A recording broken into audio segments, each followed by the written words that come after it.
Welcome back to my YouTube channel. ನಾನು ನಿಮ್ಮ ಚಾಂದಿನಿ ಗೌಡ. ಎಲ್ಲರೂ ಚೆನ್ನಾಗಿದ್ದೀರಾ ಅಂದ್ಕೊಂಡಿದ್ದೀನಿ. ನಾನು ಅಷ್ಟು ಚೆನ್ನಾಗಿದ್ದೀನಿ.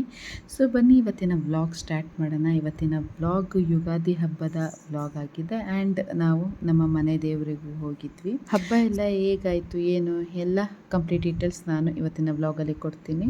ಅದಕ್ಕೂ ಮುಂಚೆ ಇನ್ನೂ ನನ್ನ ಚಾನಲ್ನ ಯಾರು ಸಬ್ಸ್ಕ್ರೈಬ್ ಮಾಡಿಲ್ಲ, ಸಬ್ಸ್ಕ್ರೈಬ್ ಮಾಡಿ, ಲೈಕ್ ಮಾಡಿ ಆ್ಯಂಡ್ ಶೇರ್ ಮಾಡಿ ಅಂತ ಹೇಳ್ತಾ ಇವತ್ತಿನ ವ್ಲಾಗ್ ಸ್ಟಾರ್ಟ್ ಮಾಡೋಣ. ಬಾ ಸ್ನಾನಕ್ಕೆ ಹೋಗೋಣ. ಅತ್ತು ಹೆಂಗೆ ಹೋಗ್ತೀಯ? ಹಾಂ ಹಾಂ ಹಾಂ ಹಾಂ ಹಾಂ ಜಾರ್ತಿದೆ ಹೋಗೋದಾ? ಸ್ನಾನಕ್ಕೆ ಹೋಗೋದಾ ಬಬ್ಲು ಗೆಟಪ್ ನೋಡಿ. ಹ್ಯಾಪಿ ಯುಗಾದಿ ಕಂದ. ಬಬ್ಲು ಎಲ್ಲರಿಗೂ ಹಾಯ್ ಅನ್ನು.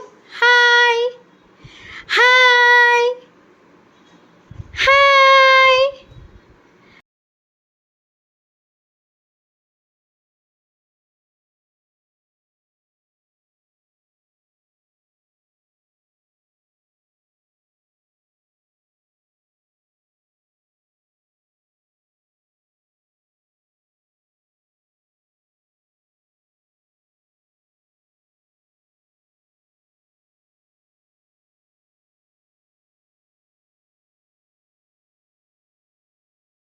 ಫ್ರೆಂಡ್ಸ್, ಇದು Agaro atom plus hand held full body massager. ಪ್ರತಿನಿತ್ಯ ಕೆಲಸ ಮಾಡಿ ಸುಸ್ತಾಗಿರೋ ನಮ್ಮ ಬಾಡಿಗೆ ಒಂದು ರಿಲ್ಯಾಕ್ಸೇಷನ್ ಬೇಕು ಅಂದರೆ ಇದರಲ್ಲಿ ನಾವು ಮಸಾಜ್ ಮಾಡ್ಕೋಬಹುದು. ಈ ಮಸಾಜರಲ್ಲಿ ನಮ್ಮ ಬಾಡಿಯ ಪರ್ಟಿಕ್ಯುಲರ್ ಪಾರ್ಟ್ನ ನಾವು ಮಸಾಜ್ ಮಾಡ್ಕೊಳ್ಳೋಕ್ಕೆ ಅಂತ ಅಂದ್ಬಿಟ್ಟು ಮಸಾಜರ್ ಹೆಡ್ ಕೊಟ್ಟಿರ್ತಾರೆ.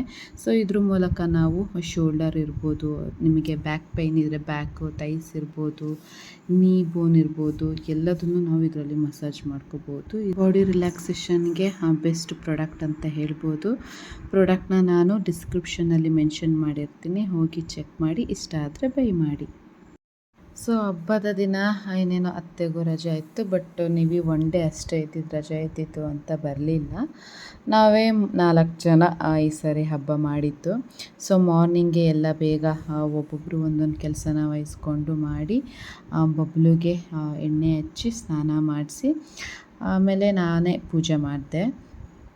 ಯೂಶ್ವಲಿ ಡೈಲಿ ಮಾವ ಇಲ್ಲ ಅಂದರೆ ಅತ್ತೆ ಇಬ್ಬರು ಪೂಜೆ ಮಾಡ್ತಾರೆ. ನಾನು ಅಪರೂಪ ಪೂಜೆ ಮಾಡೋದು. ಸೊ ಹಬ್ಬದ ದಿನ ನಾನು ಮಾಡ್ತೀನಿ ಅಂತ ಪೂಜೆ ಮಾಡಿದೆ. ಇನ್ನೆಲ್ಲ ನೈವೇದ್ಯ ಇರ್ಬೋದು, ಆಮೇಲೆ ಪ್ರತಿಯೊಂದು ಎಲ್ಲ ಅವರೇ ರೆಡಿ ಮಾಡಿಕೊಟ್ರು. ಪಾಪು ಇರೋದ್ರಿಂದ ಎಲ್ಲ ನನಗೆ ಮಾಡೋಕ್ಕಾಗಲ್ಲ ಅಂದ್ಬಿಟ್ಟು ಅವರೆಲ್ಲ ರೆಡಿ ಮಾಡಿಕೊಟ್ರು. ನಾನು ಜಸ್ಟ್ ಎಲ್ಲ ಜೋಡಿಸ್ಬಿಟ್ಟು ಎಲ್ಲ ಕ್ಲೀನ್ ಮಾಡಿ ಪೂಜೆ ಮಾಡಿದೆ. ಆ್ಯಂಡ್ ಹಬ್ಬದ ದಿನವೇ ಮನೆ ದೇವ್ರಿಗೆ ಹೋಗೋಣ ಅಂತ ಪ್ಲ್ಯಾನ್ ಆಯಿತು. ಸೊ ನಮ್ಮ ಮನೆ ದೇವರ ಮನೆಯಲ್ಲಿರುವ ಕಾಲಭೈರೇಶ್ವರ ಸ್ವಾಮಿ.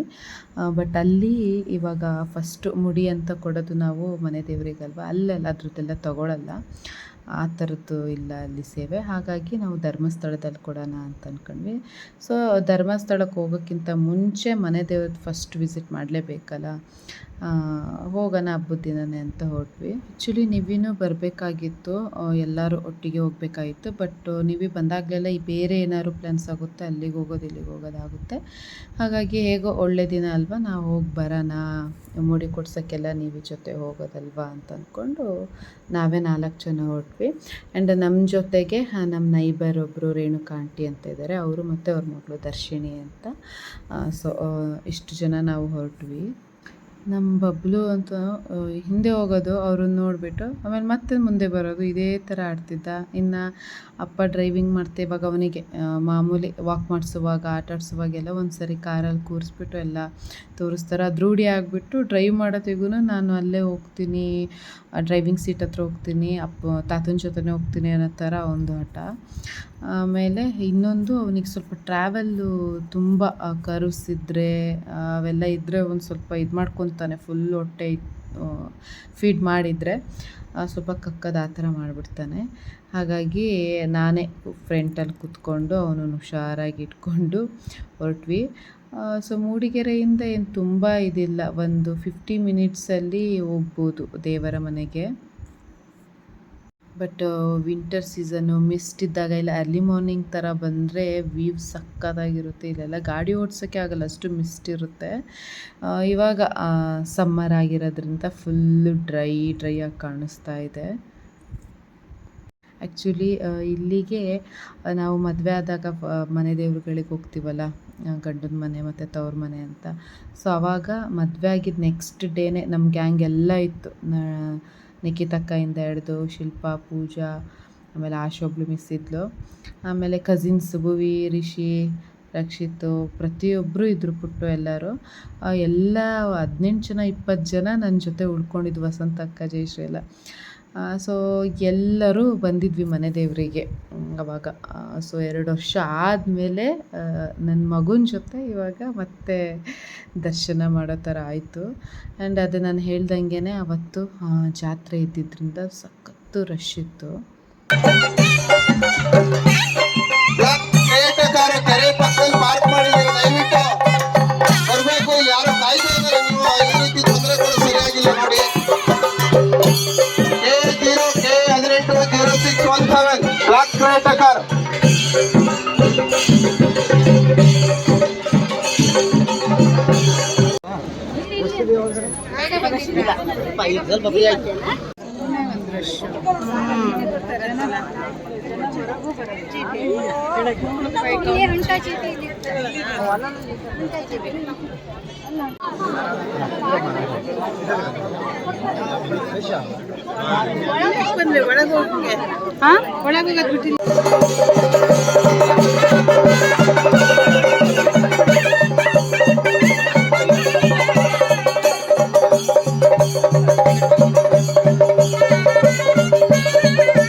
ಫ್ರೆಂಡ್ಸ್, ಇಲ್ಲಿ ಜಾತ್ರೆಯಲ್ಲಿ ಉತ್ಸವ ಆಗ್ತಿತ್ತಲ್ಲ, ಸೊ ಇಲ್ಲಿ ಉತ್ಸವ ಮೂರ್ತಿ ಅಂತ ಬೇರೆ ಇರುತ್ತೆ ಆ್ಯಂಡ್ ಗರ್ಭಗುಡಿಲಿ ದೇವ್ರು ಬೇರೆ ಇರುತ್ತೆ. ಈ ಥರ ಇದೆ.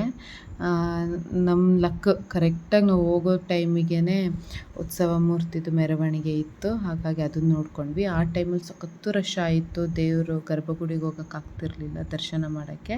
ಸೊ ನಾವು ಆಮೇಲೆ ಸ್ವಲ್ಪ ಹೊತ್ತು ವೆಯ್ಟ್ ಮಾಡಿ ಆಮೇಲೆ ಉತ್ಸವ ಮೂರ್ತಿದೆಲ್ಲ ಒಳಗಡೆ ತಗೊಂಡೋಗಿ ಪ್ರತಿಷ್ಠಾಪನೆ ಮಾಡಿದ್ಮೇಲೆ ಅವಾಗ ಫುಲ್ಲು ಫ್ರೀ ಆಯಿತು. ಫಸ್ಟ್ ಒಂದು ಸರಿ ನಾವು ಹೋಗಿ ದರ್ಶನ ಮಾಡ್ಕೊಂಡು ಬಂದು ಬಬ್ಲು ಮತ್ತು ಅಪ್ಪ ಹೊರಗೆ ಇದ್ದರು. ಆಮೇಲೆ ಮತ್ತೆ ಬಬ್ಲುನ ಕರ್ಕೊಂಡು ಹೋಗಿ ನೀಟಾಗೆಲ್ಲ ನಮಸ್ಕಾರ ಮಾಡಿಸ್ಕೊಂಡು ಬಂದ್ವಿ. ಆ್ಯಂಡ್ ಊಟದ ವ್ಯವಸ್ಥೆನೂ ಇತ್ತು. ಸೊ ಚೆನ್ನಾಗಿತ್ತು ಊಟ, ವೆರೈಟಿ ಇತ್ತು ಸ್ಟಾರ್ಟಿಂಗಲ್ಲಿ. ಆಮೇಲೆಲ್ಲ ತುಂಬ ಜನ ಅಲ್ಲ, ಆಮೇಲೆಲ್ಲ ಖಾಲಿಯಾಗಿ ಬರೀ ಅನ್ನ ಸಾಂಬಾರು, ಮಜ್ಜಿಗೆ, ಉಪ್ಪಿನಕಾಯಿ ಈ ಥರ ಇತ್ತು. ಬಟ್ ಎಲ್ಲ ಊಟ ಮಾಡಿಕೊಂಡು ಅಲ್ಲೇನು ತುಂಬ ಹೊತ್ತು ಏನಿರಲಿಲ್ಲ, ನಾರ್ಮಲ್ ಹೋಗಿದ ತಕ್ಷಣ ಒಂದು ಅರ್ಧ ಗಂಟೆಯಲ್ಲಿ ದೇವ್ರ ದರ್ಶನ ಆಯಿತು. ಅದನ್ನು ಮುಗಿಸ್ಕೊಂಡು ಊಟ ಮಾಡಿಕೊಂಡು ಆಮೇಲೆ ಮತ್ತೆ ಬಬ್ಲುಗೆಲ್ಲ ಊಟ ಮಾಡಿಸ್ಬೇಕಿತ್ತಲ್ಲ, ಹಾಗಾಗಿ ಟೈಮ್ ವೇಸ್ಟ್ ಮಾಡಲಿಲ್ಲ, ಬೇಗನೆ ಮನೆಗೆ ರಿಟರ್ನ್ ಬಂದ್ವಿ.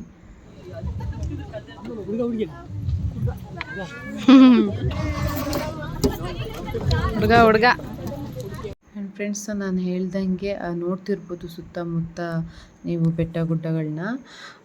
ಆ್ಯಕ್ಚುಲಿ ಅದೇ ವಿಂಟರ್ ಸೀಸನ್ನು ಇಲ್ಲ ಮಿಸ್ಟ್ ಇದ್ದಾಗ ಬಂದರೆ 2 ಕಣ್ಣು ಸಾಲಲ್ಲ, ಅಷ್ಟು ಚೆನ್ನಾಗಿರುತ್ತೆ ವ್ಯೂ. ನಾನು ರಿಟರ್ನ್ ಹೋಗುವಾಗ ಎಲ್ಲ ಸ್ವಲ್ಪ ಕ್ಯಾಪ್ಚರ್ ಮಾಡ್ಕೊತಿದ್ದೆ.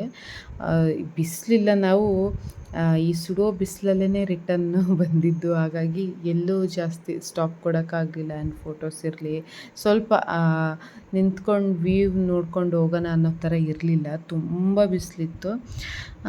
ಹಂಗೆ ಆನ್ ಸ್ವಲ್ಪ ಕ್ಲಿಪ್ಪಿಂಗ್ ತೊಗೊಂಡೆ. ತುಂಬ ಅಂದರೆ ತುಂಬ ಚೆನ್ನಾಗಿದೆ. ಯಾರು ಈ ಸೈಡ್ ಟ್ರಿಪ್ಗೆ ಬರೋರು ಇದೆ, ಟ್ರೆಕ್ಕಿಂಗ್ ಎಲ್ಲ ಇದೆ ಇಲ್ಲಿ. ಟ್ರಿಪ್ ಏನಾದ್ರು ಬರೋದಿದ್ದರೆ ನೀವು ಅರ್ಲಿ ಮಾರ್ನಿಂಗ್ ಬರೋ ಥರ, ಈ ವಿಂಟರ್ ಸೀಸನ್ನು ಈ ಥರ ಬರೋ ಥರ ಪ್ಲ್ಯಾನ್ ಮಾಡ್ಕೊಳ್ಳಿ, ತುಂಬ ಚೆನ್ನಾಗಿದೆ ಪ್ಲೇಸು.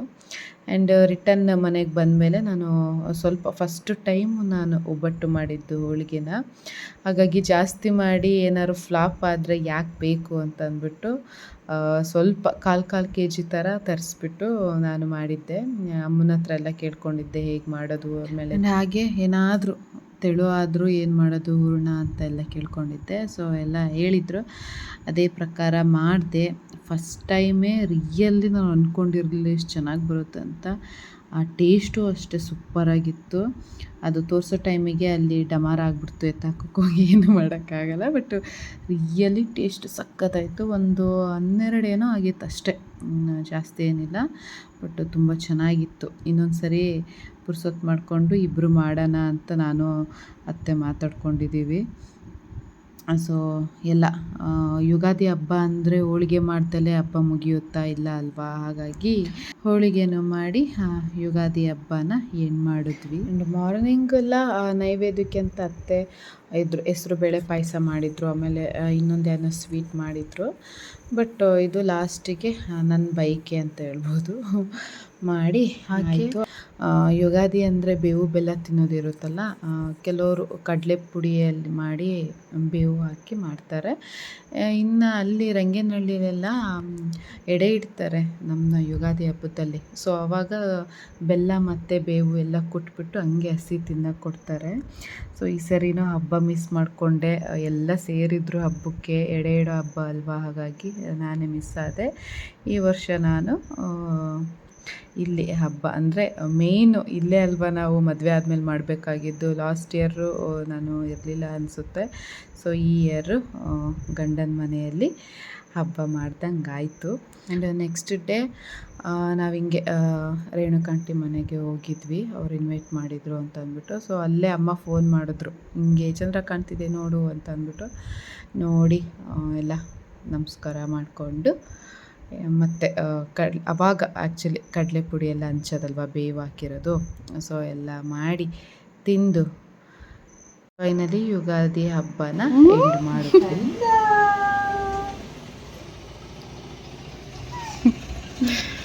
ಮುದ್ದು ಕಂದ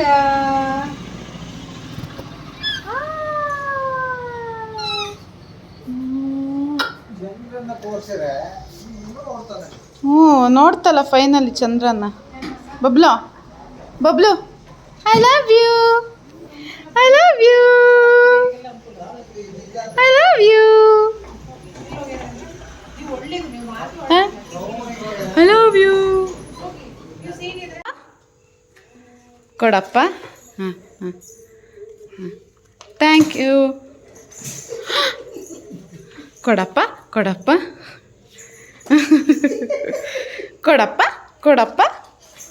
ಹೇ ಕೊಡ್ರಿ ರೀ. ಹೇಮಾಂಶ್ ಕೊಡು. ಹೇಮಾಂಶ್, ನಿನ್ನ ಹೆಸರು ಹೇಮಾಂಶ?